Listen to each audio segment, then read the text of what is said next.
Нийслэлийн иргэний агарын тээвэр компани буюу Мяти зарим удирдлагуудад холбогдох хэргийг улсын мөрдөн байцаах газарт шалгаж дуусаад нийслэлийн прокурорын хяналтанд шилжүүлээд байсан юм а. Тэгвэл энэхүү хэргийг өнөөдөр нийслэлийн прокурорын газраас нийслэлийн шүүгүүд шилжүүлсэн байна.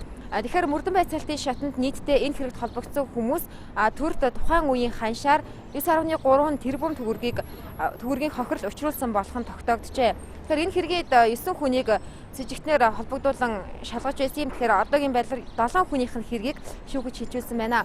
Тэгэхээр энэ хэрэгт холбогдсон орхны эрх цэцэгмаа болон захирал байсан Эрдэнэ нийлгийн дүү Мандах хоёр нарын энэ хэрэгт оролцоотой болох нь хангалттай баримтаар нотлогдоогүй учраас мөрдөн байцаалтын шатны хэргийг нь хэрэгсэхгүй болгожээ.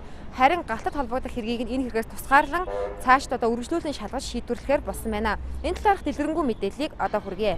2006-аас 2011 онд хооронд гүйцэтгэх захирлаар ажиллаж байсан. За Эрдэнэ үлэг Бат Эрдэнэ орхон болон ус компани дэд захирлаар ажиллаж байсан. Комер гэсэн дэд захирлаар ажиллаж байсан Хорос сүрэн. За энэ Хорос сүрэнгийн төрсөндөө суур тогтох, Хорос сүрэн суур тогтох нарын хувийн компанид ажилладаг Ган Төмөр. За 1997-оос 2007 оны хооронд голон тойхны зурдаа салбарын захирлаар ажиллаж байсан Саранчиг нартай холбоотой 7 хүнд холбогдох хэргийг за яалах дүнэлт үлдэж өнөөдөр нийслэлийн шүүх шилжүүллээ.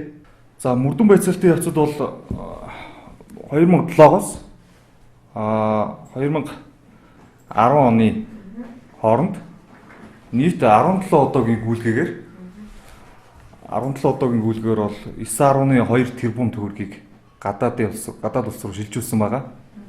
Гадаадын Westwell Aviation Insurance гэсэн нэртэй юм даатгалын компани руу шилжүүлсэн байгаа. Хонконг бол нэг Япон улс руу. Тухайн ханшаар $2.2 сая доллар энэ мөнгийг шилжүүлсэн байгаа. Дайны эрсдлийн даатгалын төлбөр нэрээр ийм мөнгө шилжүүлсэн байгаа. Энэ 9.3 тэрбум төгрөг гэдэг бол энэ хэрэгэд улмаас одоо төрд өчрсөн хохирол юм байгаа. За ийм мөнгнөөс бол 9.3 тэрбум төгрөгөөс бол буцаж орж ирсэн. Одоо өөрсдийнх нь хувийн данс болно. Компаниудын дансаар буцаж Монгол улс руу орж ирсэн мөнгөний хэмжээ бол 4.3 тэрбум төгрөг байна. За энэ хүмүүсийн хувьд бол эрүүг хуулийн тусгай ангийн 150 дугаар зүйлийн 153 буюу одоо бусдын эд хөрөнгө завшиж өргөдүүлэх гэсэн юм зүйл анги байгаа. За мөн эрүүг хуулийн тусгай ангийн 166-гийн шитрих 3 гэж зүйл анги байгаа. Мөнгө угаах гэдэг ийм зүйл ангиар ял сонсож ялах дүнэлт үлдсэн байгаа. За бусдын эд хөрөнгө завших гэмтгэрийн хувьд бол 5-аас 10 жилийн эд хөрөнгийн хурааж 5-аас 10 жилийн харьцаанд бол юм хүнд хэрэг байгаа. Мөнгө угаах гэмтгэрийн хувьд бол 10-аас 15 жилийн ялтай мөн эд хөрөнгө хурааж 10-аас 15 жилийн ял онолдуулах юм онц хүнд хэрэг байгаа. За мөн дээр нь энэ хэргийн нэг яллагдагч саран чимгийн хувьд дээр нь энэ хоёр зүйл ангиас гадна банкны тухай хууль тогтоом зөрчсөн гэдэг ийм зүйл ангиар 100 эрүүг хуулийн тусгай ангийн 156 дугаар зүйл 156-ын 3 дахь хэсэг зааснаар ялах дүнэлт үлдсэн байгаа. Энэ хэргийн хувьд бол 5-аас 8 жилийн харьцаалтай юм хүнд хэрэг байна.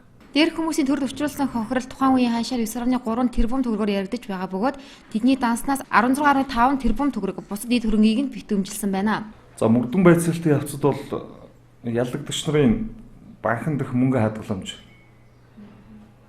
бүтэмжилсэн байгаа. 16.5 тэрбум төгрөгийн хадгаламжийг бол бүтэмжилсэн байгаа. Мөн ялагдагч нарын 27 ширхэг компани одоо хувь оруулсан хөрөнгө бүтэмжилсэн. Мөн бусад одоо орон сууц тээврийн хэрэгсэл зэрэг үйлчлүүлүүд гэдэг бол бүтэмжилсэн байна. 27 компани, 27 өөр компани гэсэн үг. Тэгээ 27 компани ялагдагч нарын нийт ер нь 27 шиг компаниг бүтэмжилсэн гэсэн үг. Тэрний хувьцааг тэдний цагдаа орсон хэвээр байгаа бөгөөд эрүүл мэндийн байдлыг нь харгалзан үзэж батлан даалтанд гарах хүсэлтийг удаа дараа тавьсан ч цагдаа орог таслан сэргийлэх арга хэмжээг өөрчлөх боломжгүй гэх хариуг прокурорын байгууллагаас өгчээ.